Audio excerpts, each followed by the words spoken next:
kita lanjutkan proyek kita ya, yaitu sistem informasi penggajian menggunakan PHP RAD ya, dengan database MySQL ya. Di pertemuan sebelumnya kita sudah merapikan struktur ya, data proses ya, tunjangan, potongan ya.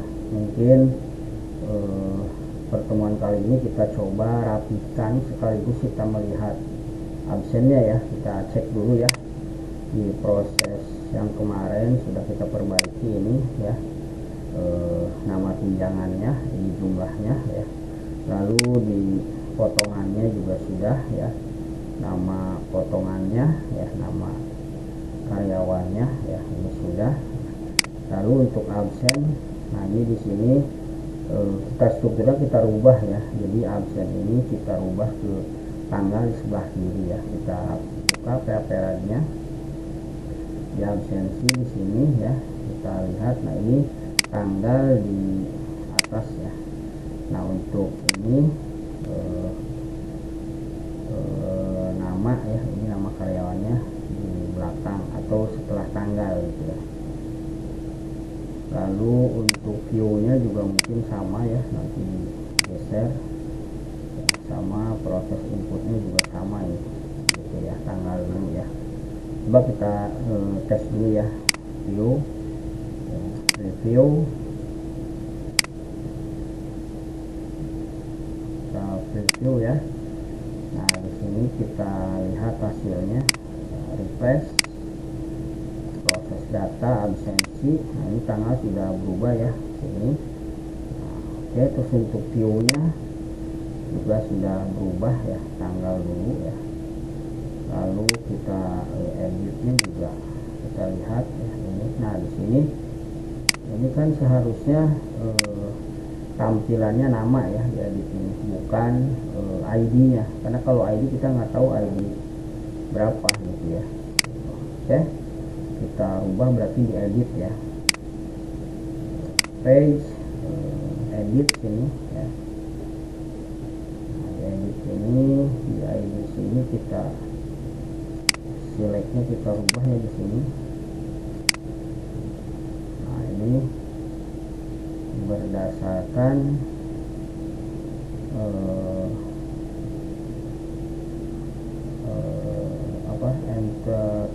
tabel ya. Nah jadi nama karyawan ya, yang dipanggil itu adalah ID, yang ditampilkan nama ya, menurut berdasarkan nama ya, saving. Oke, kita simpan, kita view, lalu kita lihat hasilnya, refresh lagi ya. Nah ini kita sudah berubah ya di sini, jadi namanya yang ditampilkan di dalam menu edit gitu ya, absensi ya, sini ya, edit. Kalau untuk delete biasanya langsung ada pertanyaan langsung.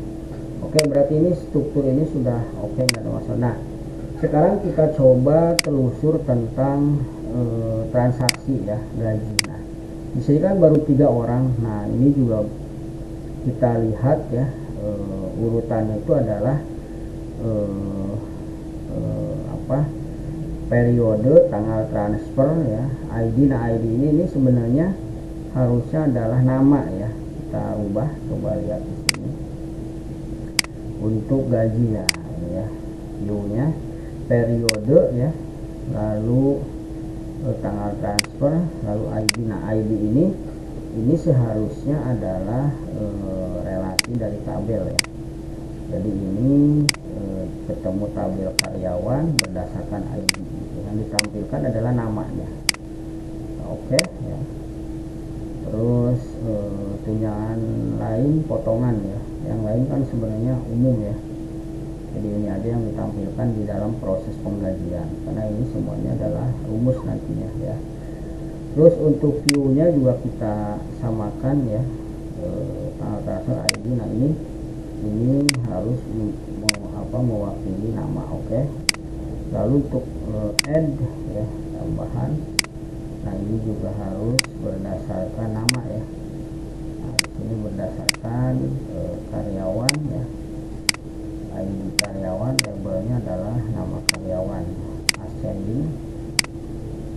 berdasarkan nama ya. Oke, untuk editnya juga sama ya.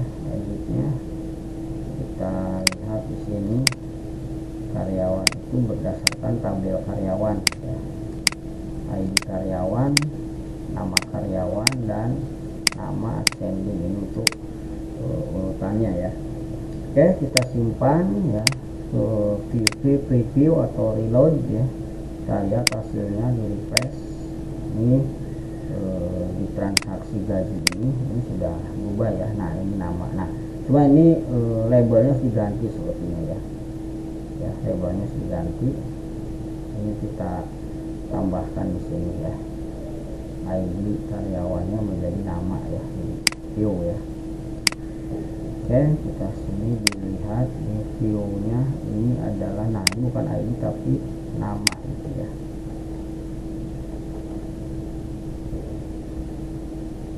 Nama karyawannya ya. Mungkin di sini juga sama nih ya. Nama karyawan. Lalu mungkin ditambah juga sama ya. Tambah, kita lihat di sini nama karyawan.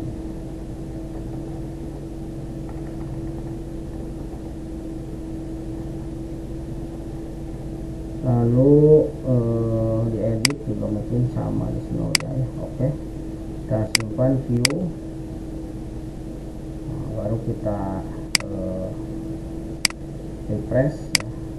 Nah, ini sudah berubah ya. Jadi nanti pada waktu di add ini ya, ini kita bisa namakan tunjangannya ada tunjangan apa, karena tunjangan ini nanti akan ngambil dari posisi sini ya, data proses ini ya, kira-kira seperti itu. Oke, kita cek dulu ya di gaji ini ya, kita cek lalu kita lihat di laporan gaji. Nah, dari laporan gaji ini kan kita lihat dulu proses tunjangan-tunjangan itu ada di mana nih tabelnya ya. Kita lihat di gaji ini ada gaji kotor, gaji bersih gitu ya. Nah, ini untuk tunjangan total ya. Nah, tunjangan gaji pokok ini semua sudah ada di karyawan. Nah, berarti sekarang untuk membuat sebuah laporan ini supaya valid ya data ini, maka kita harus menjumlahkan di sini nih ya, menjumlahkan data-data ini. Nah, ini coba kita cek dulu ya. Ini kan baru 3 ya, kita tambahkan dulu Andi, Ahmad, Aditya. Saya tambahkan lagi 1 ya, atau beberapa. Periodenya sebentar kita lihat, yaitu di bulan 1 April ya. Kita samakan 1 April. Nah, ini 1 April ya. 1 April kita bikin, tanggal transfernya tanggal 30 April ya. Karyawannya tadi Andi, sudah sekarang Andi ya. Kita submit, lalu tambahkan lagi periodenya adalah 1 ya, transfernya tanggal 30, selectnya adalah Ari Susanto ya. Kalau ada tunjangan lain, yang lain tambahan ya silahkan. Ini dengan menambahkan ini secara otomatis isinya akan bertambah. Nah ya, ini sudah bertambah. Hanya saja ini Anggi sama ini kan belum ada tunjangannya di sini. Sebaiknya ini diisi dulu ya. Jadi si Ari ya, gaji pokoknya kita samakan saja ya. Kita masuk ke data entry data karyawan ya. Gaji pokok kita samakan ya. Apa tadi namanya, Andi ya, atau Anggi. Kita lihat dulu di sini. Ari sama Anggi ya. Ari sama Anggi kita isi dulu datanya. Ari ya. Ari ya. Ari Susanto. Nah, ini kita edit ya. Gaji pokoknya dia 5.200.000 ya. Tunjangan jabatannya nggak punya, tunjangan keluarga mungkin bisa disamakan nanti ya.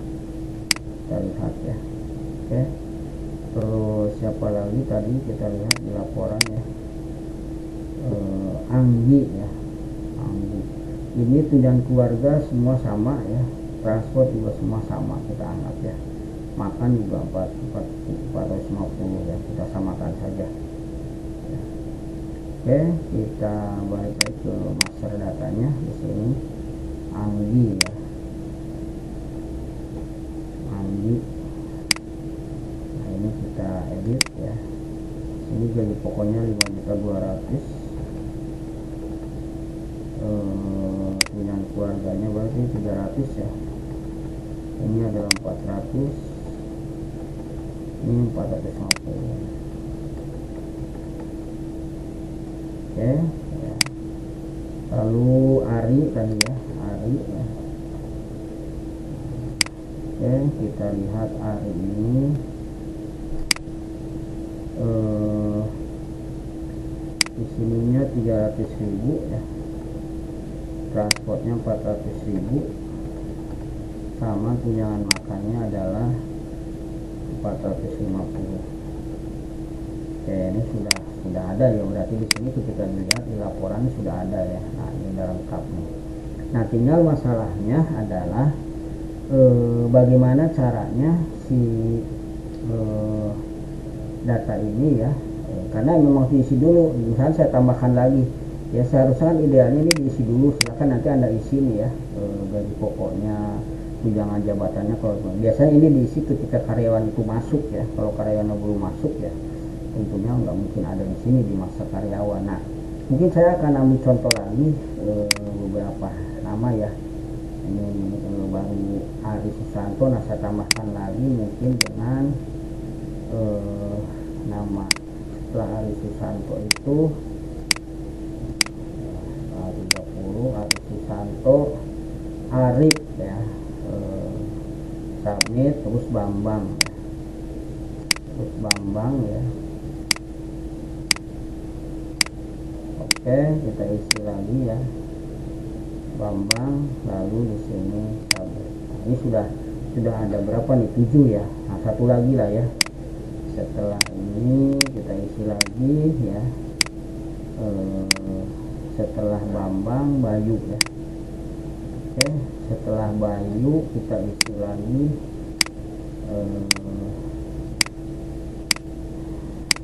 setelah Bayu Budi ya, biar ganti aja. Oke, nah jadi sekarang setelah ini proses gajinya sudah kita lakukan ya, ini orang-orang yang akan gajian nih seperti ini ya.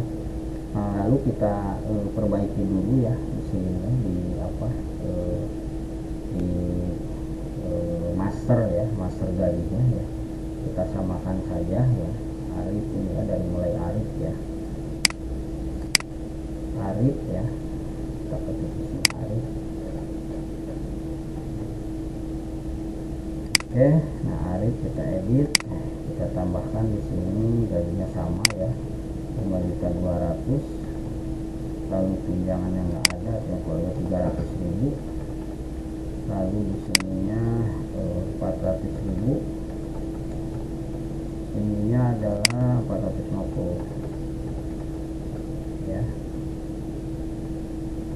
Oke, kita simpan ya, kita lihat lagi Ari ya. Terus ya, siapa saja yang belum nih, terus salah, Arif ya sudah, Bambang Bayu Budi ya, kita lihat Bambang Bayu Budi ya, Bambang Bayu Budi ya, Bambang ya.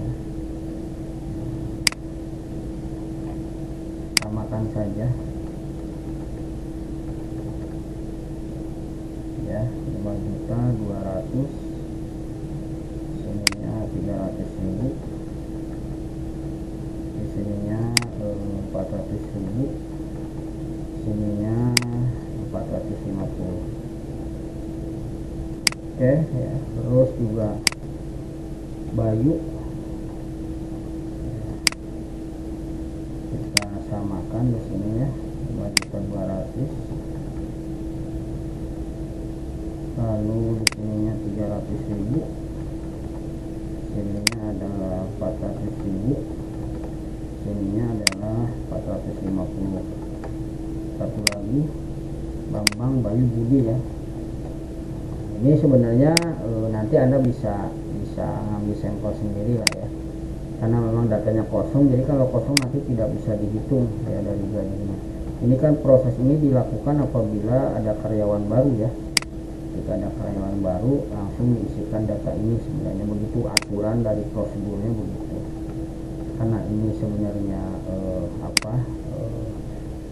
belum diisi, maka kita isi dulu ya. Oke, kita lihat di sini laporan gajinya. Nah, ini sudah terisi semua ya. Nah, tinggal mungkin nanti kita masukkan rumusnya ya di sini ya. Cara menghitung rumusnya kita buatkan seperti itu. Oke, kita bertahap ya. Mungkin hari ini kita sudah membuat contoh dari data-datanya ya. Kita cek dulu semua ya untuk home-nya ini ya. Nah, ini untuk transaksi ya. Di sini ada gaji, oke ya. Terus juga ada transaksi slip gaji. Nanti ini belakangan ini baru 2 ya, ini slip gajinya. Nah, ini nanti bisa kita proses ya. Lalu setelah itu ini laporannya ya, gaji karyawan yang sudah barusan. Nah, tinggal sekarang kita tinggal membuat rumus sebenarnya di sini ya. Rumusnya nanti kita masukkan di sini supaya ini kelihatan per orang ini berapa gaji bersih, gaji kotornya ya dari total ini. Nah, sebelum ke sana mungkin saya akan rapiskan dulu di sini ya. Home-nya seperti apa, oke ya. Lalu karyawan, oke ya. Kita cek aja dulu ini. Jadi sebelum nanti kita bikin sebelum kita bikin rumus, kita pastikan dulu tidak ada data yang tertinggal ya. Ini sudah oke ya, tadi sudah kita cek. Lalu juga ini proses absensi ya. Nah, absensi ini sebenarnya hubungannya ke potongan dia. Nanti kalau ada karyawan yang dipotong, saya nggak tahu aturannya apakah dipotong itu